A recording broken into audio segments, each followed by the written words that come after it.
Hello, and welcome to Relative Pitch. We appreciate you tuning into our podcast. Our mission is to give you young musicians' perspectives on hot topics in the music world. By sharing our thoughts and opinions, we hope to help with bringing positive change and diversification to the music world. Here are your hosts, Lauren Green, Anthony Morris, and Michael Brown.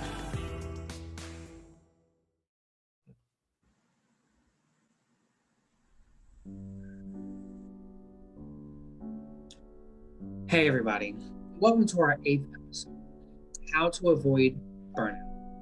This topic plagues the art community all the time, so we figured why not talk about it, what burnout is, and how to avoid and overcome this tricky subject during the heat of the semester for students and teachers alike. I'm going to pass it on to Lauren Green, and she will give us the definition of burnout. So, burnout is a state of emotional, physical, and mental exhaustion caused by excessive and prolonged stress. It occurs when you feel overwhelmed, emotionally drained, and unable to meet constant demands, which I feel like we've all kind of experienced this to a certain degree. A few symptoms I'll list kind of explain burnout. So, demotivation and detachment from your work. Depleted energy levels, detachment in personal relationships, lower productivity, lower resistance to illness, pessimistic outlook on work or life, physical, mental, and emotional exhaustion, time away from work. So all burnout really is just when you're at the point where it feels as if everything's just kind of crumbling around you, and there you don't have really any motivation, any drive. You're just kind of beaten to the point where you feel like you can go down no more, or it wouldn't change. You're like, oh, keep it coming, just keep stomping away, like it doesn't really matter. In the music world, we see things like this all the time. It happens. We see it ourselves personally amongst our friends and colleagues, and it's something that you may not even see until it's right on you. And there may be, for me, it was kind of like one thing that happened that I was like, ooh, okay, I see. I am in this state right now. But it is a gradual thing that'll happen, which is hard to detect because you never know. You might just be having a bad week, or it could be bad week, chill week, bad week, chill week that turns into something that is just a constant state of this, and then finally just like down. I think we've all had personal experiences with burnout to a certain degree. I feel like me and Michael a little bit more than Anthony. But Anthony, tell us about your personal experience with burnout. Yeah. So I have a different I think I have a different uh concept or different perspective of burnout, because for me, I don't think I've actually went through it as some other people might have, because usually what I do is I go do my work, I do what I need to do, and then when I go home, it's literally like, all right, that is done. And let me focus on things that like I guess keep my mental self together. So it's never been like something where it feels like everything is on top of you. And I'm usually a person who, like, when it comes to stress, I usually, all right, let's tackle this head on, boom, boom, boom. Then when it's over, I'm like, all right, well, that's done. I'm getting back in my bed. I'm turning on YouTube, and the world is at peace again. So like that's usually how I deal with it. The only time that it actually kind of felt like, what in the world is going on, was during COVID, even though we're still in COVID, but like really during the first part of COVID, where I just didn't want to do not one thing related to music. Like I didn't want to conduct, I didn't want to listen to music. I remember trying to get up to listen to music, and my body and my mind was just like, no, no, don't do it. So that was I think the closest I've ever felt to being burnt out. And I don't know if that's, truly burnout, because honestly, I feel like everybody had that mindset at the beginning of COVID. Like, well, what are we going to do? So me and burnout has definitely been interesting, but I do have some ways that I'm talking about later to how I've kept myself not in it so much. Part of it is watching YouTube and being in my bed, but I do have other things else. What about you, Michael? How have you witnessed burnout from your time as a musician? So, my one big falling star, like shooting, falling, burning, done. Burnout was sophomore year. Um, I was like, I just got in both the top ensembles at KSU. I was teaching at a middle school and a high school. It was my heaviest class load. I just switched my major from ed to performance. I just got a couple of private students, and I was feeling like I could not breathe or even get like above water. It was always like catching up and never getting ahead. And it all finally came to a climax where I just left like a coaching. I was like coaching, I think, this trumpet ensemble and brass choir. And I just like broke down in my car, pulled up. I was like right there at my house, and it was done. I just could not move from the car. I was like, yeah, this is just like you're just sitting there, and then tears start coming, and you're like, wow. Y'all seeing this? Because I don't know what is happening. And I was just thinking I wasn't worth anything, didn't deserve any of the jobs or what I earned technically. And it was just a continuous slope going down.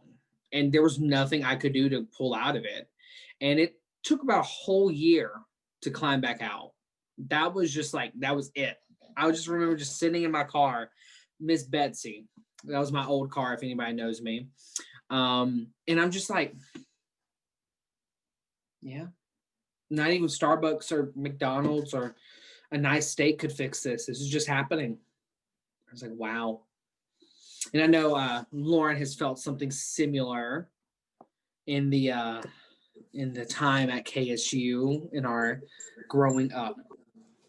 Yeah, so my burnout experience actually was sophomore year too, and I'm sure a lot of you undergrads who are listening to this or undergrads or past feel that, because sophomore year truly feels like one of the years that's just so much with like class load and the amount. It's just you feel like you're doing way more than you were doing obviously your freshman year when you're a new babe and you're just introducing yourself to the school and everything. Um, my experience, it was interesting because like on Michael's side, it was more of the load of everything going on, which I experienced too, but it was also for me, I felt as if I wasn't going anywhere. I felt as if my progress had like stopped, and with my playing or anything, I just didn't feel like I was progressing at all in life. And I hated that because, of course, I was practicing, I was working, I was doing everything I could to get better. It just didn't feel like I could. Like I had reached just a plateau. Like it just was so stagnant. And I didn't know exactly what to do to get past it. I was also going through a lot of things with imposter syndrome and just not feeling as if I was being appreciated where I was. And it was hard. Like it was so hard. Feeling as if it's always terrible to feel as if you don't belong somewhere or that you're not wanted somewhere, or that you're not appreciated. We've all felt that. It's not something selfish. It's a human thing. We love when people say thank you and like, oh, you're doing a great job. It's just a part of who we are. And so for me, it was a whole mixture of all these things. If I didn't feel like I was progressing. There was too much also going on at the same time, and I was pressuring myself to just practice, and I stopped sleeping. I actually developed an under eye twitch, which kind of was crazy. And I remember, I think it was GMEA of I don't know if it was 2019, no, it was 2018. I think it was 2018 GMEA, and I had a friend, and I was like, oh my gosh, I was like, am I under eye twitching? And she was like, major sleep deprived, and I was like, oh. Yep. And it's just things like, it was just something I was like, oh, under eyes twitching again. I don't know what that is. But that was a completely new thing that I just kind of like go under the radar. And that has never happened again after that point. Because once I realized what was happening and what I was doing to myself, I knew that I needed to change. It was, and, I, it just, burnout is awful and it's going to happen. And unfortunately, it usually happens, I think, to most people in different circumstances, no matter what field, profession, or whatever you're in.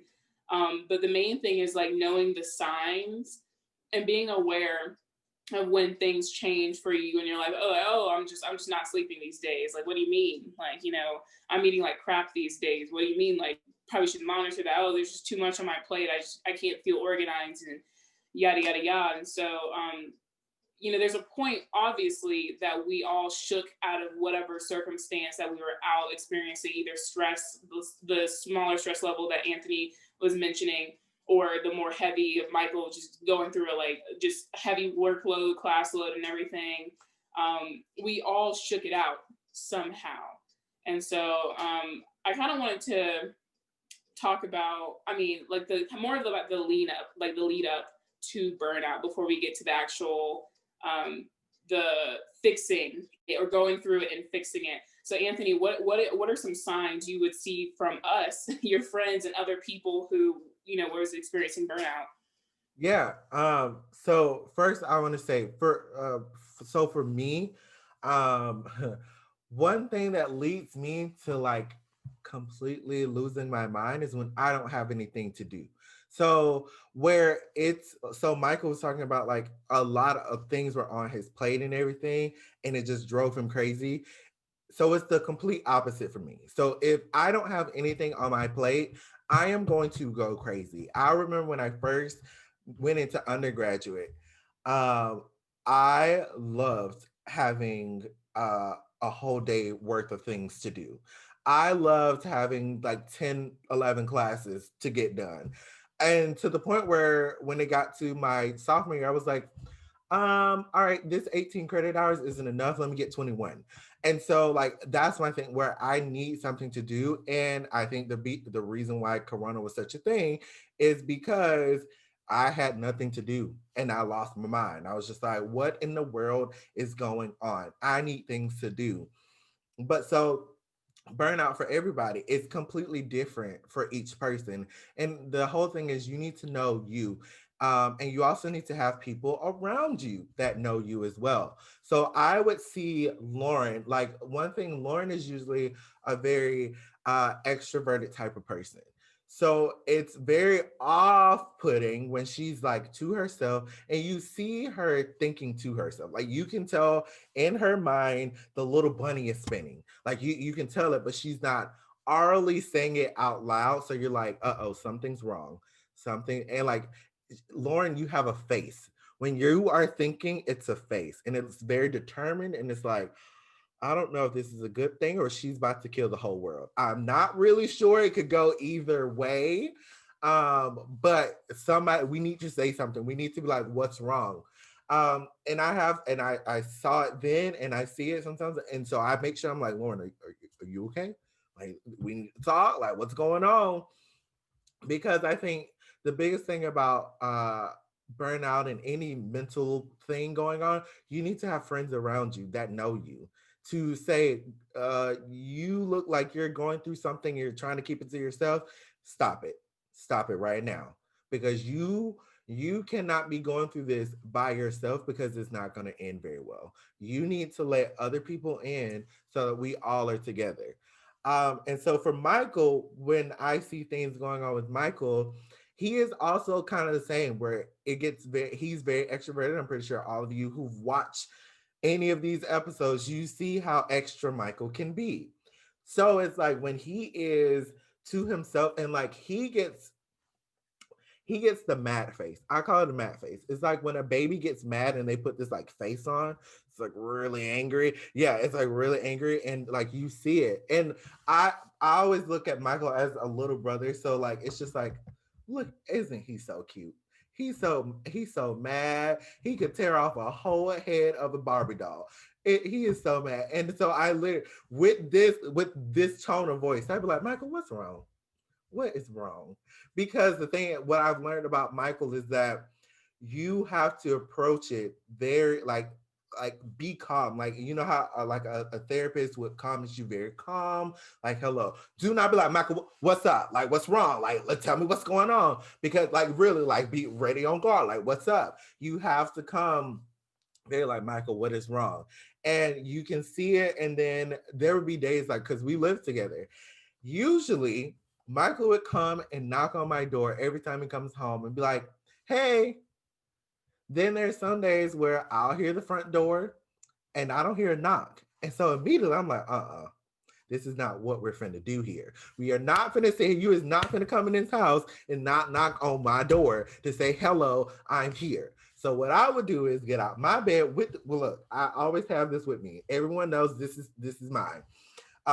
For people that are listening, I have a blankie. It's blue. It's like a dark navy blue, and I always have it on me. So me and my blankie, we get up out of bed, we go right to him, and I say, Michael, open this door.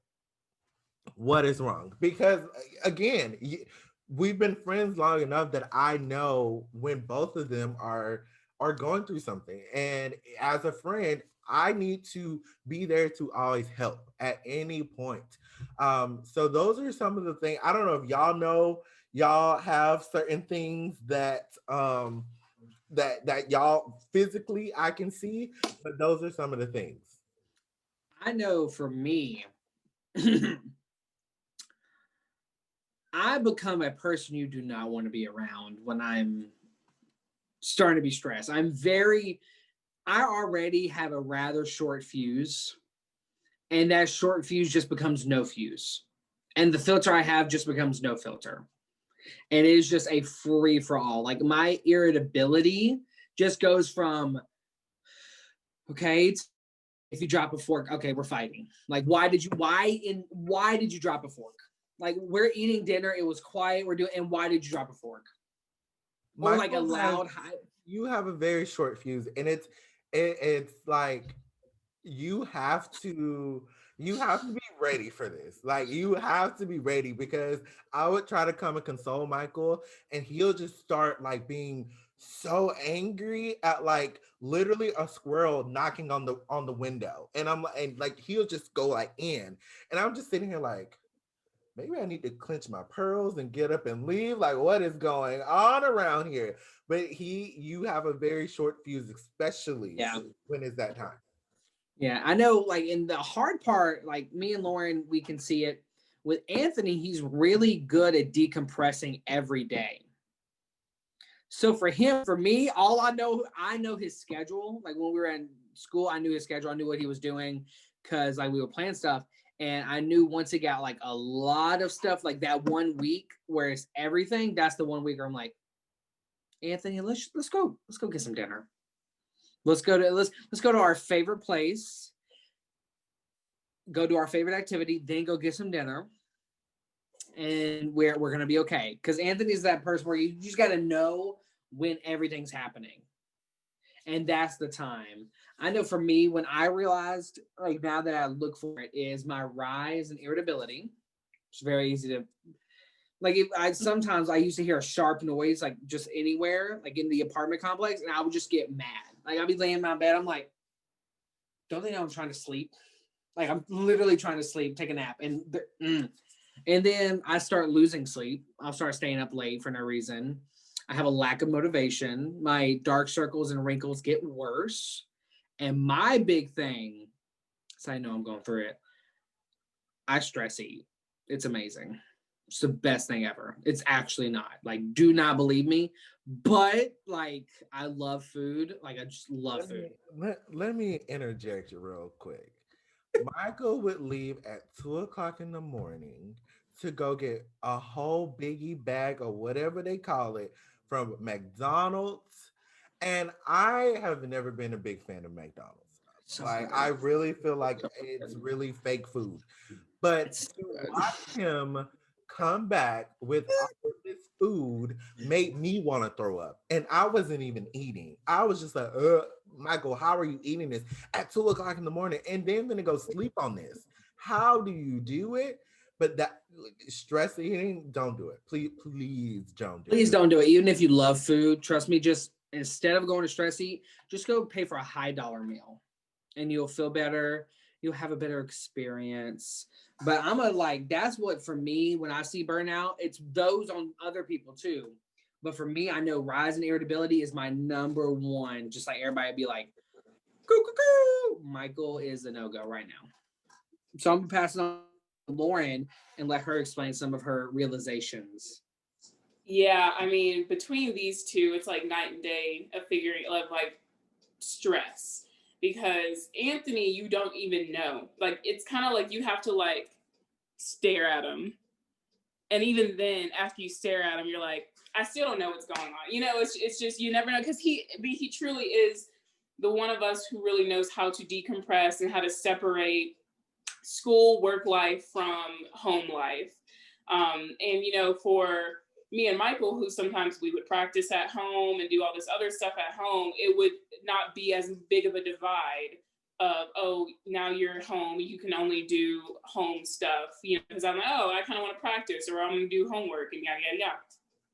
And it's really important to separate, even if you want to still, you know, I'm a flute player, so I like practicing at home because we don't get noise complaints, thankfully. But still, my front of my apartment is my workspace, my practice space, and where I get things done. When I go back to my bedroom, that is when it's chill, calm, go to sleep time. I have learned how to not, because thankfully I live on my own this year, and I was scared about it at first, but I'm very glad about it because having roommates, which I loved my roommates that I had, they were amazing. But of course I didn't want to intrude on them. So I didn't want to practice in the living room if they were home, or even if they were in their rooms doing napping or doing homework. And so I always felt like I needed to like be in my room. And so my room turned into not just my sleeping area, but also where I did my homework, where I practiced. And so it didn't give me the sense of off, chill, like a lot of people get whenever they have a bedroom. That's really important. And I feel like everyone should have that space where they just immediately go and they're like calm. And so that was the main thing about the difference, I think, between, because me and Mike would be practicing all the times in our rooms and doing everything, and Anthony would be, like he said, in his room watching Netflix with his blankie, and that was it, and that was that. But so yeah, it was harder to detect with Anthony than it definitely was with Michael's, because Michael has, it's on his face, just like I am. I'm exactly the same way. If I'm in a bad mood, you will know I am in a bad mood, because I cannot hide it, nor do I try to hide it anymore, because I've learned that that's worse than letting it out. And the biggest thing about this is that, sorry, do you want to say something? No, I was going to say, I try to hide it, and I'm just very bad at hiding it. It's not, no. I'm extremely bad, because I'm like, no one's going to talk to me. We're fine. I'm just mad. I'm mad at the world. And then before rehearsal, everybody comes up, hey, Michael, what you doing? Like, hello. Oh, it's funny trying to see when both of you try to hide your feelings, and then I come around and like, you're not okay. And then next thing you know, you just done broke down. I'm See, that's me. I'm trying to keep the peace, and then you say one thing, and then I'm just like, I'm tears. Like, yeah. Sorry. Yeah, I try to fight it. I just keep staying mad. I'm like, I don't know what you're talking about. And then I'm like, I know you're not. And you have to have friends who know you well enough to go, there's something wrong here. Even if you're, all like, oh, trying to be like, oh, everything's okay. Like, it's kind of, yeah, but, we can see through it. Truly, you have to have someone who can really see through it and who knows how to communicate with you in the way that you need in order to like bring things out. Because sometimes I approach different friends very differently in the regards, because sometimes Michael just needs time to chill, and then he will come to you. And I'm the same way sometimes. Some days I just need someone who's going to come up and notice that something's wrong and I can talk. Or there's some days where I'm kind of like, I don't want you to say anything yet. I'll tell you later, like situations like that. And so that's the main thing, is you just make sure you have people in your corner who are aware. And of course yourself, like you are yourself, you know yourself better than anyone, obviously. So monitor your changes, even if they're like slight, like, oh, I'm going to bed like way later than usual, I'm getting way less sleep, or I'm not eating well this week I haven't been drinking water, like things. Watch your body. Your body is a huge indicator of what's going on outside of you, because it affects you. And like it was funny because I got a little sick a while ago. It wasn't COVID, but I got a little sick a while ago, and I was like, I haven't had the best immune system. I was that sick child who got everything, but I've been doing better. You can ask them. Like, I used to get sick all the time. I have been doing better. And I was confused as to why, like, what was going on. I remember calling my mom, and I was like, it's weird because I don't even feel like I'm stressing a lot right now. And because for me, that's usually what would happen is at the end of the semesters, all the stress and everything would have built up. And then finally, I allow myself to chill, and that's when I would get sick. And so I remember my mom saying, like, you may not realize how much stress you're actually under, but your body does, and that's exactly what happens. And so you have to watch out for that too, because that is a huge indication that something else may be going on. So I think it's just being like aware of what is going on in your life, and realizing that things that you may not be on your mind constantly, may be at the back of it, over here, may not be the forefront, but it's still something that's kind of going around. And so, yeah, those are the big indicators. You just have to watch out. Like Anthony mentioned earlier, everyone's different. You may not have the same symptoms that your friend may have, but you know yourself. So if anything changes, that should be a pretty good indicator. I just remember this. Another good indicator, and this is probably in general, is when you start to hate your craft and what you do. And you can tell someone who usually has fun, like for me, an indicator, and this is like even today, if I'm sitting in a brass quintet, brass trio, me and Lauren's flute duo, like anything involving less people, like a chamber music, and I am not having fun, there's something wrong. Because I always have, even if I'm messing up, I don't even care, because it's just fun to me. That is like my number one indicator. I'm like, something's wrong. You need to go think about yourself. And with that being said, that's exactly it. Because what happens is burnout. Everything that is going on in our lives stacks up on us, and then we forget why we are doing what we're doing. And so for me, to get out of mine, I had to remember, why do you want to do this? Why did you choose to do this? Why? Think about all the reasons. Think about how you're here. First of all, how you got here in the first place, how you keep being here. And my thing is, that year especially, that year, my word, it was like every time I doubted myself, there would be something that came that showed me I was exactly where I needed to be. And they could be really small things to really big things. And for me, that was what I needed, because I would pray, I would like, God, if I'm supposed to be doing something else right now, please let me know. Show me the path I'm supposed to be on. And he would say, you're where you are supposed to be. It's not always going to be easy, but you are where you're supposed to be. Mm-hmm. And on that, I really think to help kind of prevent burnout is to know that you belong, and to continue to tell yourself that, because like in the teaching career, they give you, you learn this as an undergrad, 5 years. In the first 5 years, half of the teachers that started are not going to be there anymore, and it's because of burnout. And there's been so many questions that have come up of why and everything, but honestly, I really believe you need to, and I'm speaking to education majors right now, because I know how it is to be an education major. I want you to ask yourself, is this really what I want to do? Do I see myself continuing to do this? Do I find joy in doing this? Because if one of those questions is no, you know. Yeah, Michael. I want to pose a question to you, because part of my burnout sophomore year is, as you know, I was teaching sectionals and chamber music at a high school and a middle school. And what I took as a big burden, like, I'm not an education major, for everybody out there, I'm just a performance major who loves teaching, because it's my big passion, but not on a public, every instrument level. I could not survive.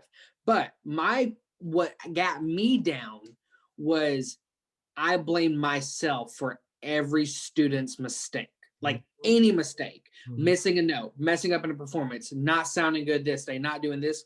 But I'm not their everyday teacher. I come in once a week. mhm. But I took the burden of every single mistake they made. And that's what led me to go down a dark hole. So posing that question to someone who is in front of many students, and for all the education majors growing up that needed want to teach whole band, how can they overcome that problem? Because I feel like it is a problem sometimes. We want to burden every mistake and make everything better, but we're only one person.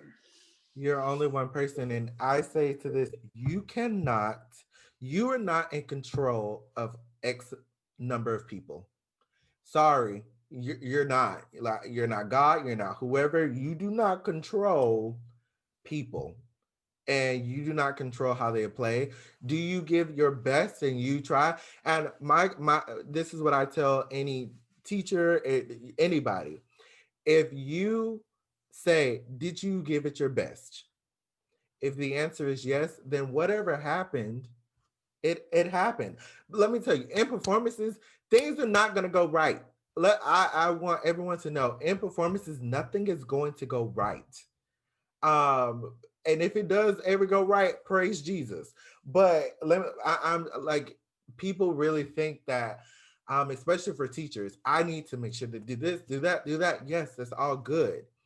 However, you are putting a lot of pressure, one, on yourself, but you're also putting a lot of pressure on kids between the ages of 6 and 18. And last time I checked, you really want to put pressure on that age group? Because you are putting a lot of your angst and everything on those kids. And let me tell you, they are not going to make you go at home at night and sleep in your bed comfortably, because they are themselves. They're going through their own situations.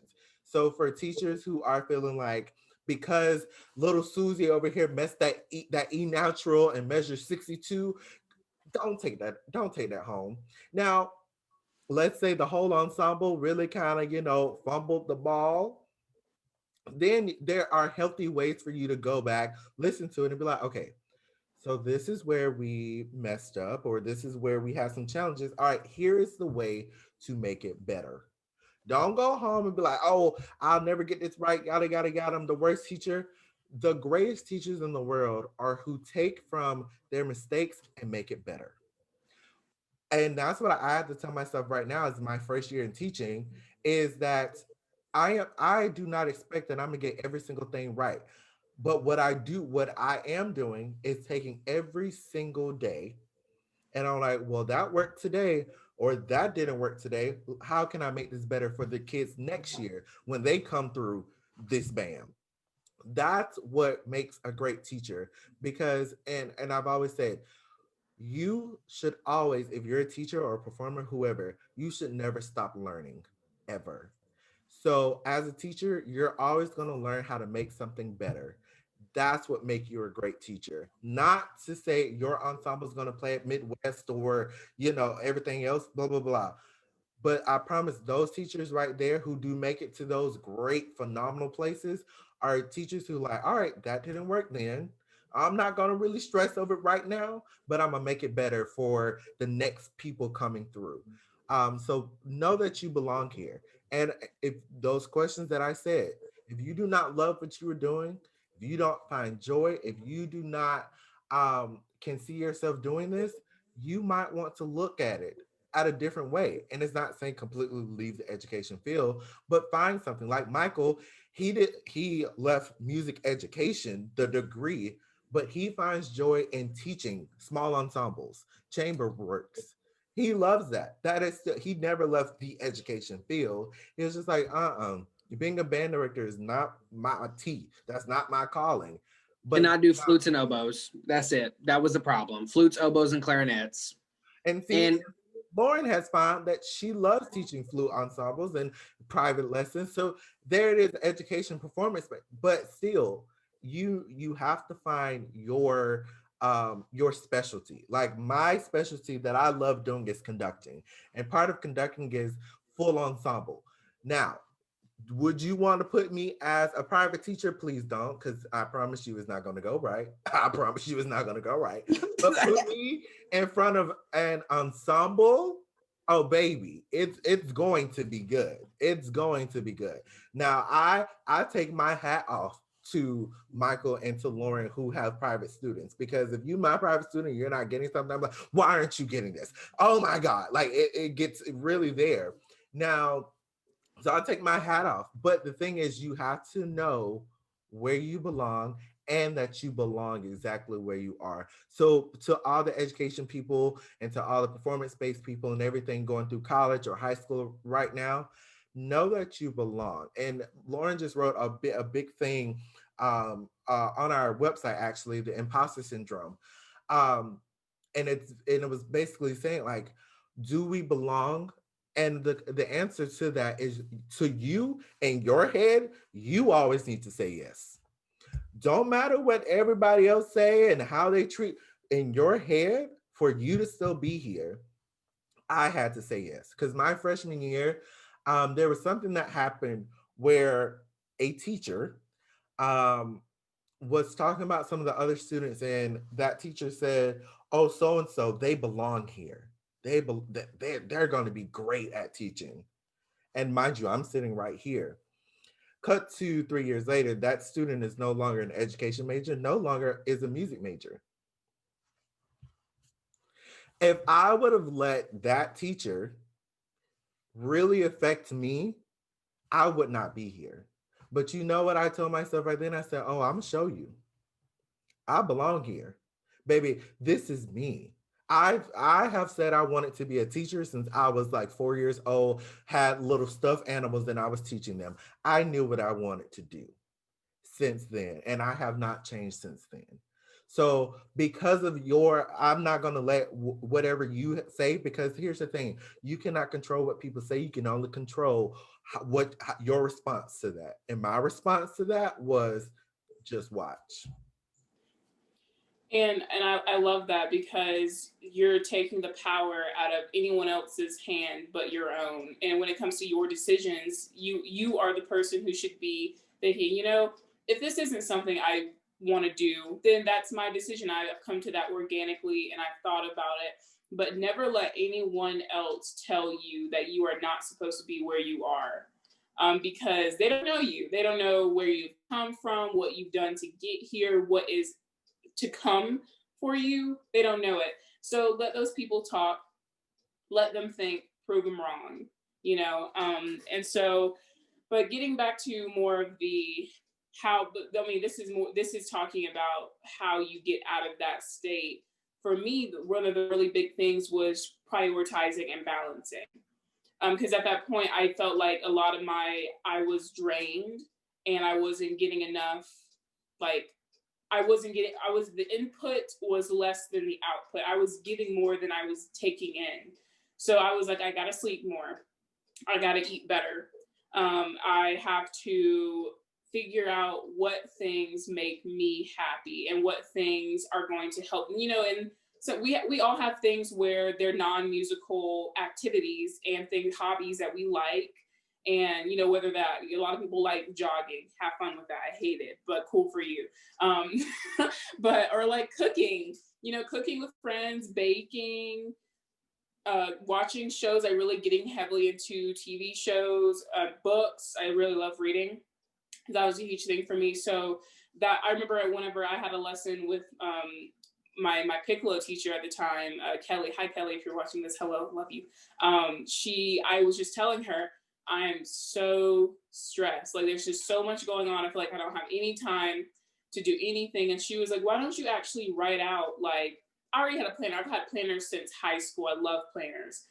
But she was talking specifically more about find the holes in your days and say, this is when I'll eat lunch. This is when I'll practice. If you want to have two sessions, say this is my morning session, afternoon session, even night session.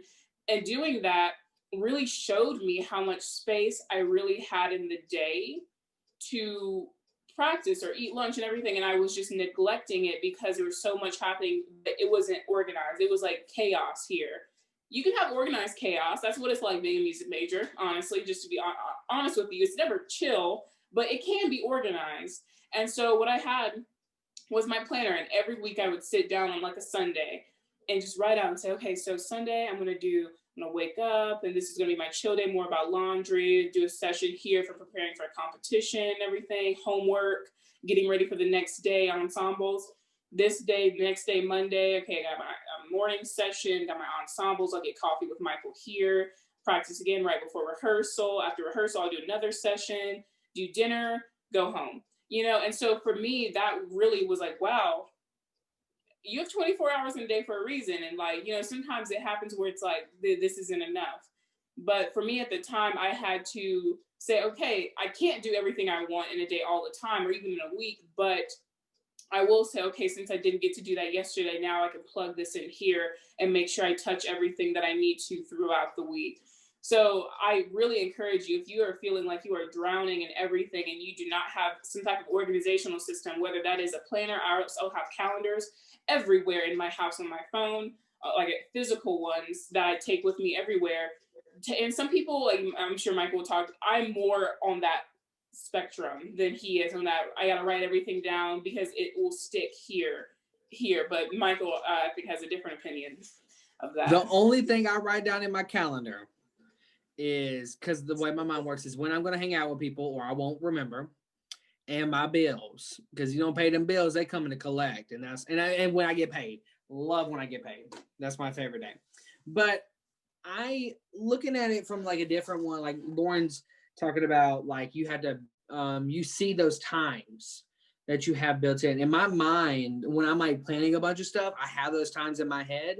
But what is a big thing for me and help me, because I even got busier, I hope so, after sophomore year. We always hope to get busier the year coming, you know what I mean? Or we drop some busy to gain more this, whether it be money, whether it be gratification, whether it be any of that. But what made me happier and easier is when I started saying no to stuff I didn't like. And I started saying yes to stuff I did like, even if it didn't pay that well, because I know if I did it, I was going to like it. And when you like what you do, there is no stress. And I truly believe if you really love and like what you do, there is no stress.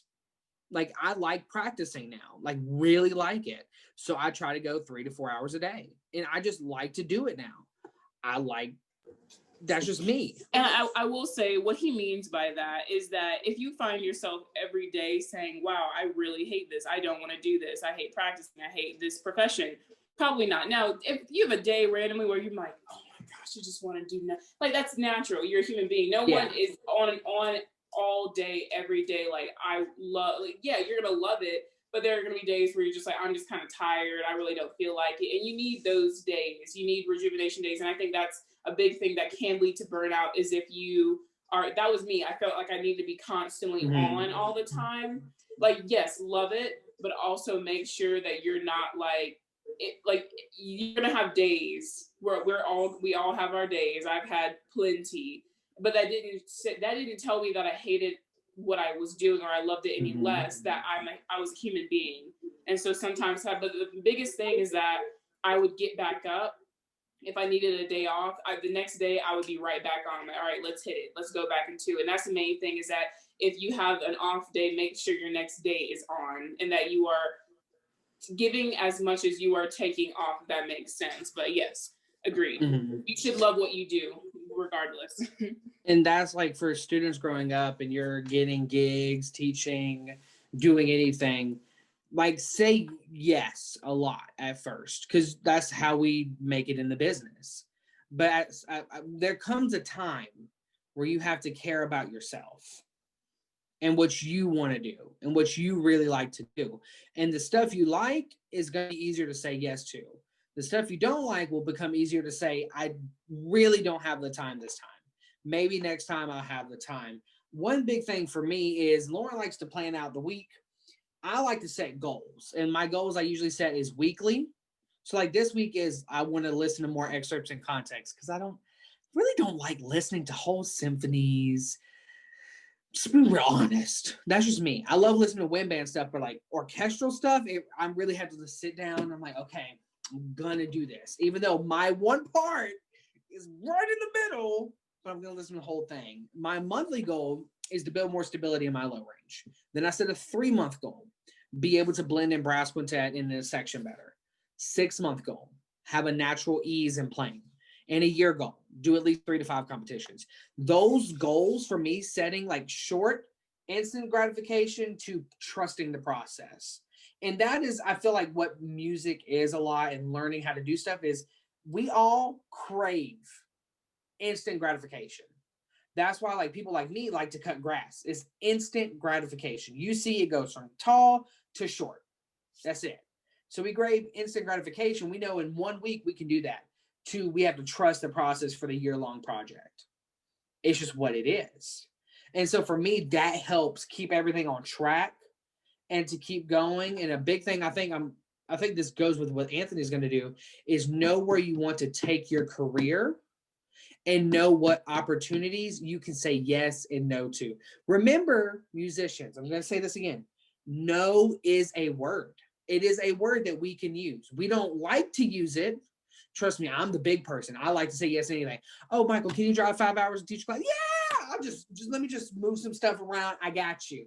Like, I'm that person. I will drive across the state of Georgia. Like, there was one, I will say this one story before I give it to Anthony. It was Thanksgiving break, the following of like that sophomore year. And me and Lauren went to Blue Ridge for the first weekend. Every day after Blue Ridge, I was teaching somewhere except for Thanksgiving Day. Because that's the one day I couldn't get people to teach. Because I wanted to be that busy after I learned how to handle the stress. And it was also traveling across Georgia, which I love doing road trips. So it was like mini road trips, me and my coffee, and I'm like, hootie hoo, yeah. You know, that's just me. Anthony hates driving, but Anthony's going to talk a little bit more about knowing where you want to go. Yeah. So I think we've been talking about like goals and stuff of and like really organize, because this is a part of organizing your life. Like, this isn't about organizing your, your day. This is organizing your entire life. And so things that keep me on the narrow path is knowing where I want to end up. I know for a fact I want to be a college band director. I know, like, I want to be director of bands. That is what I want to do. So I know that next thing I need to do, get a master's degree. After that, get a DMA, then go teach. And then I have things after that, what I want to do as well. And I think for me to have those long-term goals, it keeps me like on the path that I am. Like, I love what I'm doing because I know it's leading me somewhere. And some people are against that. Like, one of my favorite teachers in the world, he has always said, Anthony, don't plan your life like that because things might change, da da da da. And I said, you were correct. Things are going to pop up, things are going to change. However, the way I live my life, I need to have a plan. Because for me, it's better to have a plan than to not have a plan. And then things just kind of just pop up. So in my plan, I know for a fact that things are going to pop up. Like, who knows if next year I'm somewhere else or whatever, things are going to happen. However, I know at the end of the day, this is where I want to be. And that's what keeps me waking up at 6 o'clock in the morning, driving 40 minutes to school, because I'm like, I know where I want to be. And I employ everybody to know where you want to end. Like, I think all three of us, we have many talks about where we want to end up being, and have us having a support system say, all right, you go do it. This is how you get there. And we're always talking with each other about what is our next move. Where are we going to go next? And that's what you need to have, is one, have a plan. Have a plan for your career. Because, if you don't plan for your career, you ain't finna make no money, to be honest. Okay. But have a plan, and then have a support system that will keep you on that plan as well. Lauren. Yeah, I mean, I agree with that in the sense of like you have to be proactive in what you want in life, and then you also have to be flexible. So what that means is proactive in the sense of, oh, Anthony wants to be a collegiate wind ensemble conductor, a conductor. So that means he's going to do all the steps that he knows that he's seen people who are successful go through. So he got 1 degree now. and now he's teaching and getting that experience, and then he's going to go get later degrees. And yeah, of course, you have to follow that. But at the same time, like we have seen in 2020, you have to learn how to adjust whenever things come out of nowhere. And so things could happen that you're like, wow, oh, I wasn't expecting this. This was not in the plan, but it's okay. It's okay. It's okay. You just have to change a little bit of things later on. Who wants to take a boring path anyway? Yeah. It's just like watching a boring TV show and then but you know exactly how it's going to end. Exactly. Like, what is the point of that? The point of life is to live and be shocked at certain things that come up. You're like, oh, right. Oh, that was nice. That was I nice. wasn't expecting that. And you know what? I wasn't expecting that, but that actually turned out to be way nicer than I thought it was going to be. Exactly. Or it led to something else that was greater than what I had wanted in the first place. Yes, that is the point of living your life. And I feel like that will, one, help you. I think when I say plan of career, I mean like a skeleton. You know, like a skeleton, it doesn't have all the muscles, it doesn't have the actual skin, everything, but you know the outline of where it's supposed to be.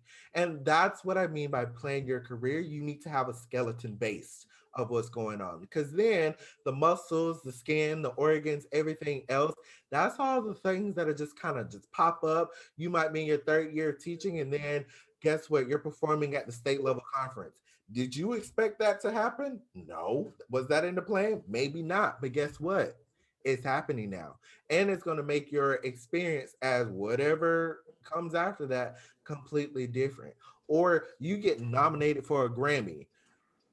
I didn't plan on getting nominated for a Grammy, but best believe I'll take my Grammys just like Beyonce will and put it right on a beautiful shelf. That's exactly what I would do. But did I plan to get a Grammy? No. But would I love it? Absolutely. So have a skeleton and then just be flexible for anything and everything. And I feel like that will really start to decrease that burnout sensation that some people start to have, especially as they keep going throughout their career. Yeah, Michael, go ahead. I will say, like, watching like people in the field, they're like, okay, I'm gonna, like, just trumpet specific, I'm gonna be an orchestral trumpet player. So what do I need to do? Maybe I started X undergrad, but I need to go to one of places like CIM, Rice, a conservatory, study with this person. Like, they have laid out what they are going to do no matter what. That is locking yourself in such a box sometimes. Like, yes, let's say Robert Sullivan, he's a principal trumpet of Cincinnati now, I believe. He was like, I wanted to be a professional trumpet player, but I ended up freelancing in New York or playing with a brass quartet, did all this stuff. And then on one whim, I took an orchestra job and I finally ended up there. He took every other road. I don't know if that's exactly what he did, so I'm paraphrasing. He took every other road and then finally ended up in the orchestra. And that's how some people are. Some people get lucky and they just like go on a whim and take an audition in their undergrad or master's and win the orchestra job. I think what we're all encouraging people to do, know your skeleton, but take as many opportunities. Like, be like, oh, I've never thought about playing in a mariachi band. Let's do it. Let's just see how much fun it is. Or I haven't played with a viola. I mean, sure? Question mark? And you just never know what's going to pop out of it. So that's like, take your opportunities and make the most of every one, and you might find out what you really want to know. Yeah, the basis of all of this is that everyone is different. Just like how we say everyone's going to experience burnout differently, the way to avoid burnout for everyone is very different. So if you are very type A, we'll call that type Lauren, of where you have your goal set here. And in order to achieve that goal, you're very granular. I'm a very granular person. I get down to the nitty-gritty details of daily, weekly, everything, because that is how I am successful, because that is how I work, because I have that type of brain. And then you have I was gonna say, then you have like a type A with a little b person like I am, where it's like, yes, I need type AB. Yeah, like type AB, but like big A, small b, where it's like, I need to know where I'm going and I need to plan here. However, my relaxed side is like, things are gonna work out It regardless. is what it It is. is what it is. And in down deep down in your spirit, you know for a fact things are gonna work out just because of how you are. And my mom and grandma would be like, God has already, your destiny's already there. It's already Exactly. there. You're just on the path now. Right. It's already worked out for you. And for my Baptist Christians, y'all know what I'm talking about. So you know what it's like going down there. So that's my type AB person. Type A AB person? Yeah, type AB. Yeah. Type So AB. I'm like A, you're A. A B, and Michael is B. Is Michael Um, a B though? Because I feel like he is a A. I think you're a BA person. Like you're yeah, big. no, Come on. Okay. I Okay. am, because like in life, I like to kind of like do the thing. But when I'm doing something, like when I am either performing, coaching ensemble or anything, I have very specific things that has to go. Like Mhm. this is like when I'm coaching a very beginning quintet, is we start with a Bach chorale. We move to a Renaissance piece and then we go contemporary. It has to follow that order. Because in my brain, it makes sense. Can you play moving chords correctly in tune, make a phrase? Can you play this light? Brass instruments are heavy. We're jarheads half the time. Can you play this light music? And now let's play fun contemporary stuff. But you have to know, like I am a huge person, like believer of now, and this is what I want to talk about. I forgot, trusting the process. And if you don't know what this means, I've never heard this term because I'm new to it, like 6 months new to it. That's a Trusting Yana the Van Zant. what? That's a Yana Van Zant. I did not even know that. I just saw this off of somebody. It was like a brass player or something. It was trusting the process. So let's say the process is practicing. You have 7 days of practice. You're not the same player 7 days in a row. There's stuff like one day your sound is great, articulation's bad. Next day, articulation's great, sound is okay, flexibility is way out the window. So every day you're changing, but you're trusting the process of I'm going to practice, work on my weakness, and keep going. And there's a famous teacher, Barbara Butler, who taught at Eastman, Northwestern, and now she's at Rice. She said in a podcast, each mistake is like a present on Christmas morning that you know exactly how to unwrap. And if you unwrap it, you get better. And that's something I've been like taking into my practice. Like if I crack a note majorly, that's good. I went for it, but how can I unwrap it and make it better? Like trusting this process, at least for musicians and teachers, and like how to get better. If you trust it, you will get better. Another person to go watch, if you are a YouTube person, I am. Like 2 weekends ago, I was all about some Joyce DiDonato. I think I pronounced her name right or not. She, a famous mezzo soprano. She's like amazing. One of her master classes was teaching people how to go through the process of getting to a great performance. Not like, oh, okay, this is what you did for a great performance. What'd you do? Huh? No, I'm going to lead you through the process of how you're a different singer every time. Music is always breathing and changing. This is the process of making a great performance. Go check her out. And just remember, mistakes will happen. If you don't make mistakes, you do not get better. If you only play stuff in the practice room that you're safe on, or you teach a certain way, like we are playing concert F. And until this concert F is amazing, we are not going to play concert F sharp. You're going to be on that concert F for a long time, For especially a in beginning band. long time. And this goes for my teachers. Uh, and I have been guilty of this too. Don't work something so hard for 50 minutes, especially when you have a full class of high school, middle school, and you focus on two measures only. Because let me tell you, those kids have now left that class like, I don't want to do this no more. This ain't fun. Like there's a way to work on certain things um to really keep your spirit up. And this goes for anybody in college, for when you're practicing whatever. um Make sure that I always say it's like an Oreo. You have to start with something good, give yourself a little criticism, and end with something good. And if you go with that in your career, in your life, whatever, that will lead to less burnout. If you say, all right, so today, or say at the end of the year for teachers, you said, all right, we did very well on working with fundamentals, getting, scales and everything right.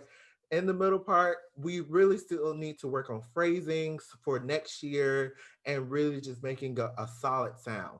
Ending like, all right, but still, the kids made a lot of improvement on this, and this. Therefore, at the end of the year, you have something, you've now looked at yourself like, oh, I'm actually doing something good. There are still things to work on, but I do know it's still attainable. And I think everyone needs to have attainable things to look forward to. And that will definitely lead you to having less stress, less time to even think about, I'm not doing this right, and less many times of being burnout, because that's what the burnout it comes from. It's like there's just too much stuff going on at one time that I can't even think anymore. That's why a lot of people get burnt out. And if you just break those into chunks, it'd be a lot better to eat. You don't want to eat a whole cow. You want to break that up, cut it in pieces. I don't really eat meat, but I'm guessing that's how y'all do. So you got it. Yeah, I would say I'm glad you said that, because it just brought my mind to this point that I wanted to make. Is that a really big way that we get into burnout is by comparison, of comparing ourselves to other people. You do not know what someone else is going through, what it may have been that person's like year, all right? Or that competition that they got was theirs. It was for them, but they may have been told no so many times it was finally their time. That's something I have to think about when it comes to no's and things that we will hear a lot being in this field is no. And I instead want to think about it as, somebody really worked for this opportunity and it was finally their time to get it. And my opportunity is still waiting for me. And so by what happens is, like with burnout, is we're looking, say, oh, this person's doing all these things and they're doing all these competitions. This person's going out for all these auditions and I'm doing nothing. I feel like I need to be doing all of it. Maybe you shouldn't be. Maybe that's exactly why they're doing it, because it's their time to, you are still in this phase or you're working towards this other goal. It's nice when you see a studio, you have friend groups who everyone's doing their own thing. And it's not like, oh, if you're doing that, I need to do that too. Like, no, it's like, that is your thing. I'm doing my thing. That is And unhealthy. it That is is very toxic. it's very toxic. And if you're in a Yes. friend group right now, I hope we're speaking to you that is in a friend group like that. Please don't. Do not Yes. compare yourself. We have seen friendships broken because of that. Do not be in a friend group that one of them or multiple of them think that because you're doing this, I need to do this too, and I need to be on the same level, and I need to always no, because each one of you are your own separate person. Therefore, you strive things, and if you are in the same field, like Michael and Lauren are technically in the same performance field, but they are completely different. And I'm pretty sure Lauren has flute friends and Michael has trumpet friends who are technically like they're both graduate teachers, whatever. But still, for a fact, that's you. Let me do me.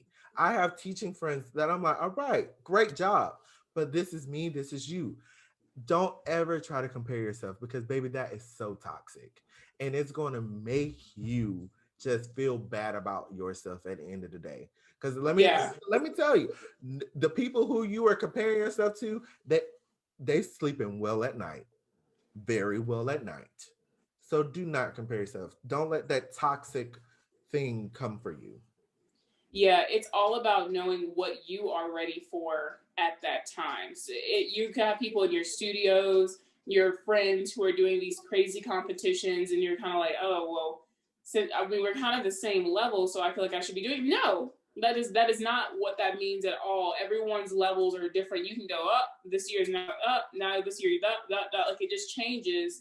But it doesn't even matter. You shouldn't even be taking score of that, because all that matters is you, and you saying, okay, I want to progress. What's my next thing? Oh, I haven't done a competition in a while. Let me do a competition. Oh, let me go out for this audition let me try to rebuild my brand, my personal entrepreneurship brand, and do all these other things. That is what matters. It does not matter what anyone else is doing. It is only about you, because that will really lead you down a dark hole if you do things like that. And it will, that is one surefire way to put yourself into burnout. You know what I like to call this person? Bad Kermit. Everybody has a bad Kermit. I'm telling you. This, I had to name it my bad Kermit in my head, because everybody knows what bad Kermit is. He had a hood and he's like, I'm like, I'm really bad at practicing. For our people who do not know what bad Kermit the Frog, that is from the Muppets, there is a funny thing where it's like the good Kermit, then you have the bad Kermit. That's like basically the little devil on your shoulder. He's a hood on, and it's like, oh, I should study. He's like, don't study. Oh, I should practice. You shouldn't practice. And like stuff like that. That is what bad Kermit is. And for me, bad Kermit shows up while I'm playing the trumpet. Like I'm playing a trumpet and I'm over analytical. He's like, that note was bad. Was it bad? And I'm not even thinking about the music anymore. Like, shut that bad Kermit down. Just bop him on the head. Because the minute you start, like, that brain can show up in practice and how to fix stuff in a positive way. I was listening to a podcast or something, and they were like, the things you say to yourself, would you say to somebody else you cared about? You're in a practice room. Would you look at someone and be like, you know what? That was just trash. Like, everything was just trash. I think you should just stop for today. Would you say that to somebody you actually cared about when they were practicing? No.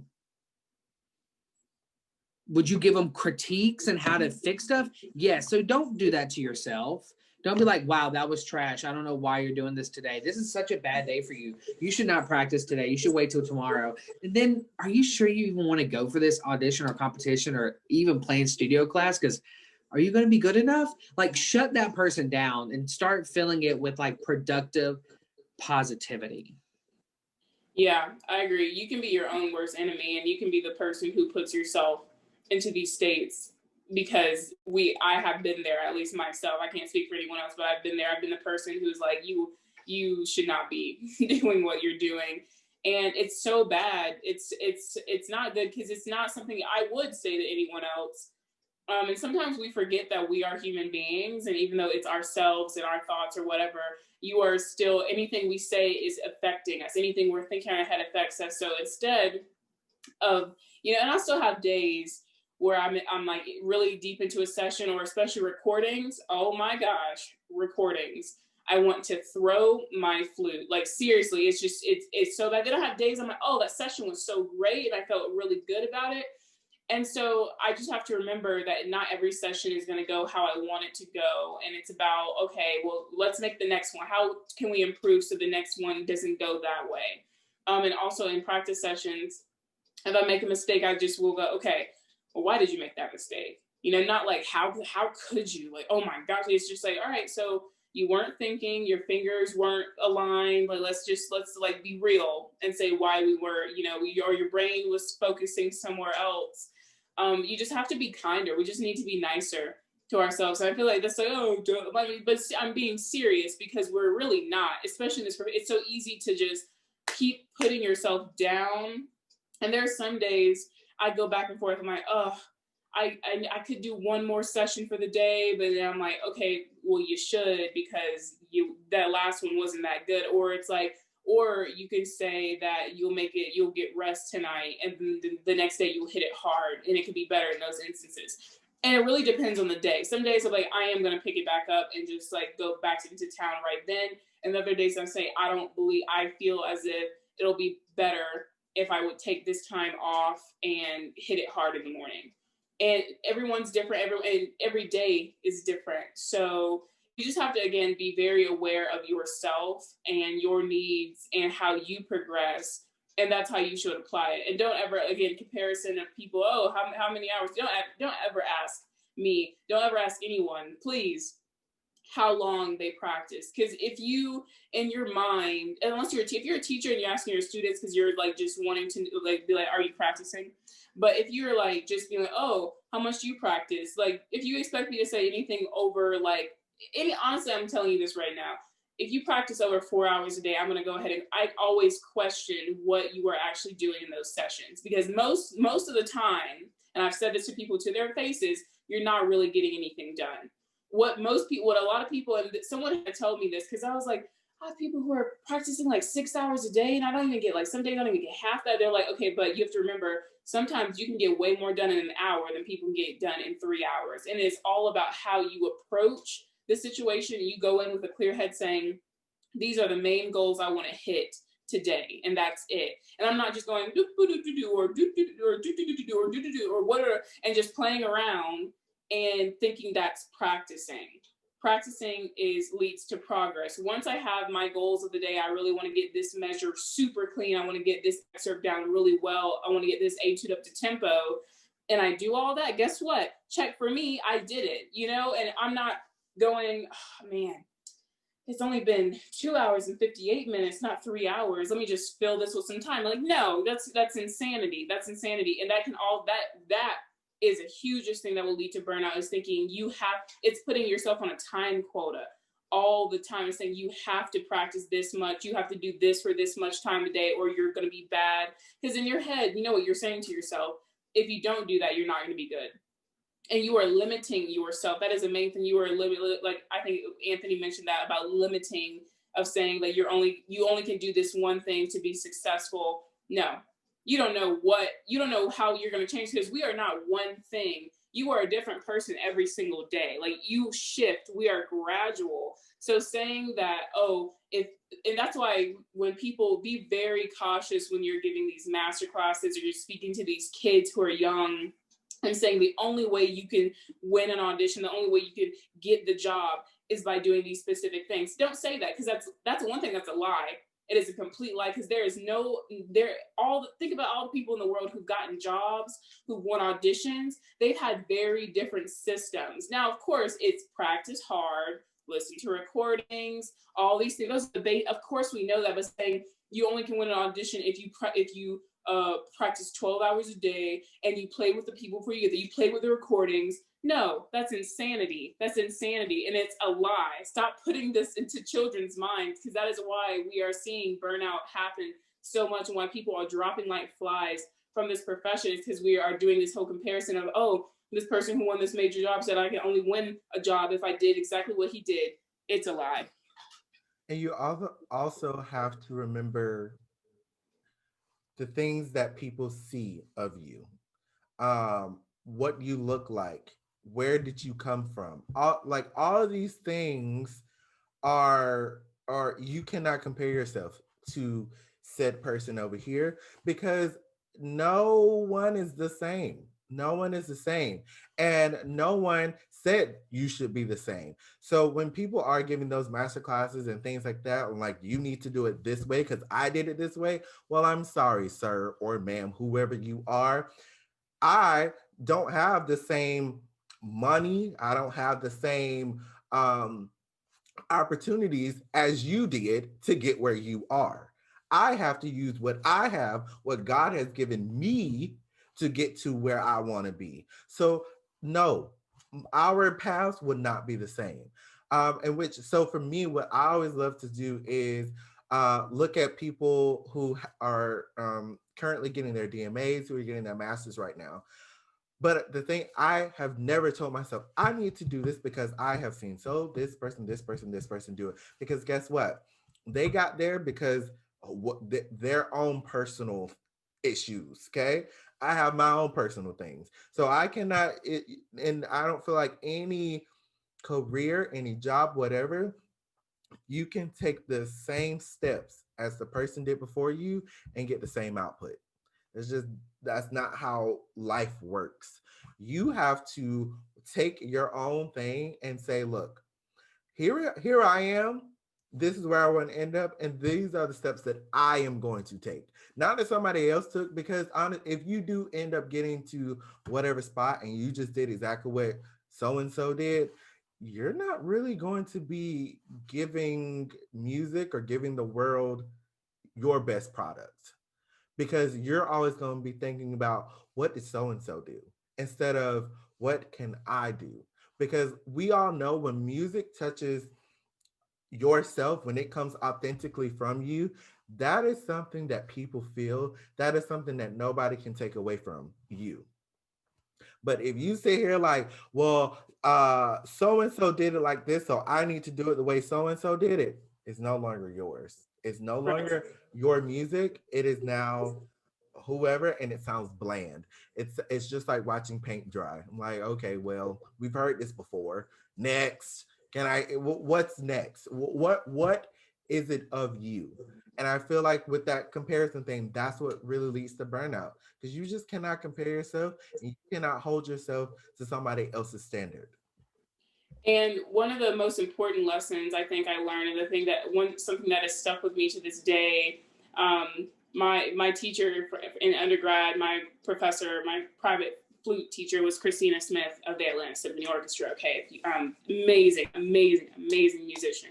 And having a teacher like that, having a mentor like her, I was always like, oh, she's a goal. Like her, the way she plays, everything that she does, I was like, I want to radiate this. I want to have this type of sound. I remember one day, I think I said that. I was like, oh, I want to play just as beautifully as you. Like I was like, I want the Christina sound or something like that. And she was like, you know, you want to have the Lauren sound, because that is like uniquely you, and it's not limiting yourself. I'm not putting boundaries on myself. And like what I think she meant by that, how I took it was, it's always good. We always have the people who we look up to musically, mentors, all these things, who are like, oh man, they just sound amazing. I wish, but at the same time, just trying to photocopy something, just trying to say, oh, copy, paste. That's not music. That is not music. The greatest musicians, the greatest artists on this earth are all very vastly different, and they're good at their own specific things. They have their own voice, they have their own sound, they have their own style. And that is why it's so amazing that we have this art field, is because we have such a wide like display of the different levels and styles, and just so many different like palettes. And I think that was a huge thing for me at that time, was thinking, oh my gosh, I have an individual sound. I have my personal, I am Lauren, and what I play is my sound. And every job or every opportunity I'm given, every audition I win, was because I played like Lauren. I played like me.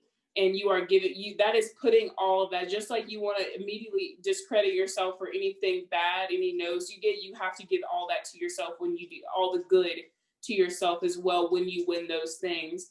And so I get that. If you're thinking, oh, if this person did this to win a job, I'm going to do that, then you're going to be in the back of your mind like, did I really win that job, or did this person win that job, And so I deeply, that resonates with me. I think that resonates actually with a lot of people. And it does. Like, there comes a certain point, like when you're middle school, early high school, listening is how you learn. When you hit college, late high school, and grad, it's time to, okay, we listen to all these great players. We're molding what our ideal sound is, our head. Because until you have like your goals, your sound, or anything in your head firmly, it's not going to come to fruition. So like once you like let's just continue with the sound. Once you have it in your head screaming so loud, then you let it out, and then people are gonna be like, "Wow, I haven't heard something like that. Like this person has this sound, this person has this sound, this person has this sound." We want to hear the different sounds, and that's something in little tangent in the orchestra community now. From my ears, some of it is starting to sound too homogenous. It doesn't sound different. Soon as everything sounds completely homogenous, why do we have different orchestras? It's the conformity, and I know exactly what you mean by that, and it will break you down, because you go, especially with it's specifically orchestra, and I know he said this because we have these excerpts that everyone plays, and it's a thought that, oh, if you don't play this excerpt this exact way when you walk into an audition, you won't win it. What if I play it completely different than everyone, and you actually like it better, but you're just going to go ahead and say that there's no chance of me winning it because that's not how it's been played? That is why we are stuck. That is why tickets sales are going down. That is why the attendance is so low at these events now, because we are sticking with this whole, oh, this is how it's always been done, so this is how it always must be done. Like, sure, there have been master performers and teachers who have come and analyzed and said, this is why this is like sounds best and why everyone likes to do it this way. That's cool, but we're in a new age, and we have players, we have students who are rising, who we don't, maybe we don't want to do it that way all the time, and let me experience that. Don't tell me that I won't win an audition because I don't want to play it that way and everything. And I thank you for saying that, because it truly is a subject that bothers me to no end. And hopefully maybe we'll have a episode about it. I think the next step of like getting away from burnout and overcoming it is how to have fun. And I think we're going to all talk about how we have fun. For me personally, I like even practice, doing homework and stuff. I like condensing stuff. So for me, collaborating with fellow musicians, playing with my favorite recordings, and creating a concert at home on my TV, like watching YouTube, those are ways I have fun, and it helps me throughout the day, and I'm learning stuff. What about y'all? And then we have a little special segment. You know, like I said, I love to be in my blankie, watching YouTube. On YouTube, it literally goes from everything. Where I before COVID, I love cruise ships. So like I'll watch cruise ship videos. They would come in. I remember one night, me and Michael, I literally talked his ear off for a whole hour just giving the history of Carnival Cruise Lines. Like that is something that always has put me at peace. And then it goes to watching different conductors. Like literally last night I was watching Jacqueline Hartenberger, associate conductor at University of Georgia. Just watching her conduct a group, it is so unique to her. And I'm like, oh, now I want to go practice conducting. So like I literally went and practiced. So like the way I like to have fun is those different things, including, of course, hanging out with these two lovely people and getting on a FaceTime call with them and just talking with them and the rest of my friends. Like that is why I think for me, I have always never been a super stressful person, because I know when it is time to be like, all right, I'm done. Let me do my thing. Let me do Anthony's thing. Not Anthony as a musician, but Anthony as like a normal human being that nobody knows anything about music. Boom. That's what keeps me sane.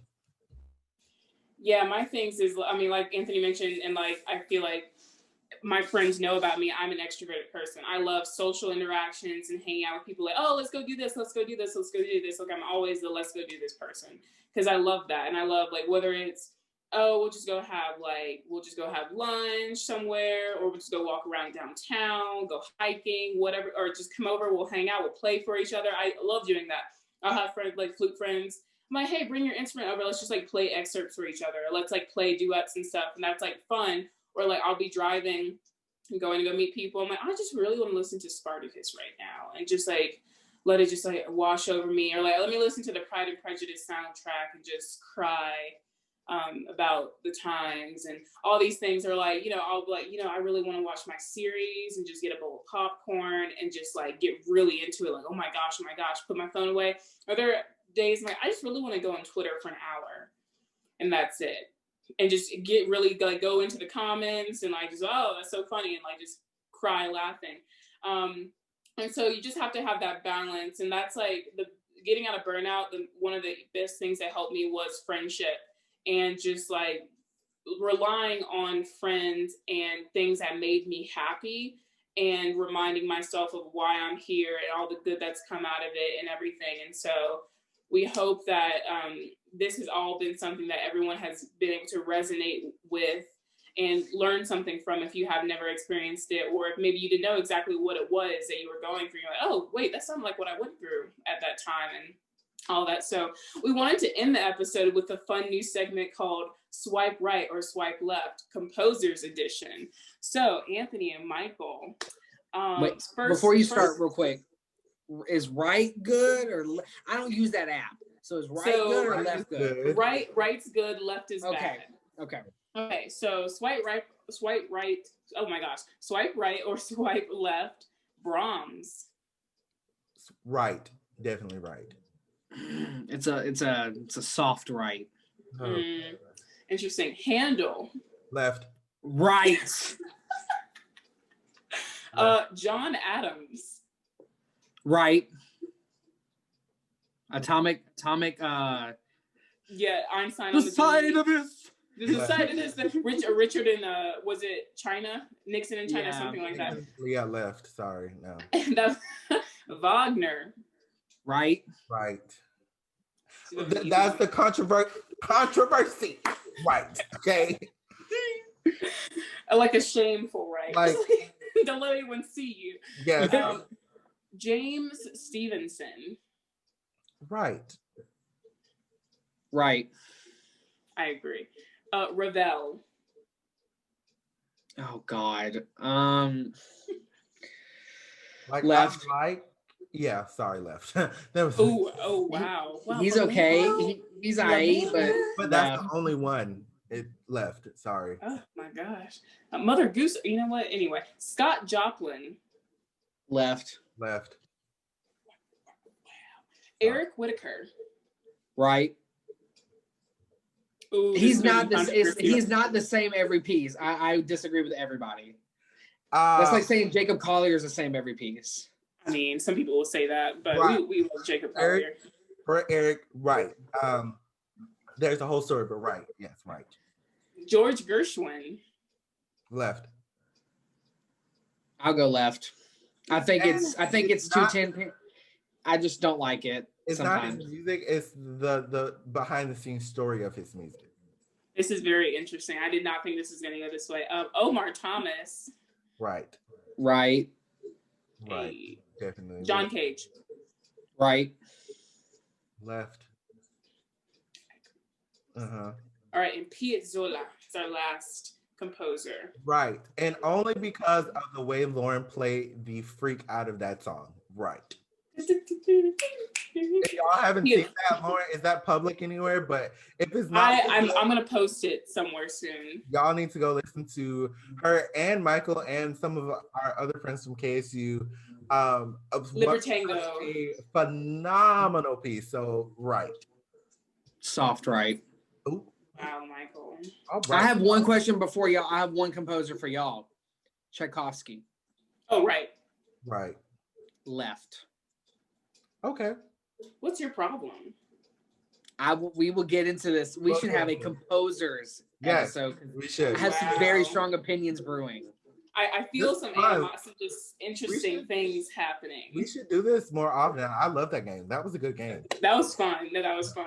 Okay. We hope you guys enjoyed that. Look up some of those composers. You have no idea who we're talking about. Some are living. I try to do that on purpose because we love our living composers. Absolutely. And so we hope you enjoy this episode, and we will see you guys next week. Bye. Bye. Thank you for listening and being a part of our conversation. Remember to follow us on Facebook, Instagram, and Twitter, and subscribe to us on YouTube, Spotify, and Apple Podcasts. We'd love to hear what you thought about today's episode, so leave us a comment or review. See you next time.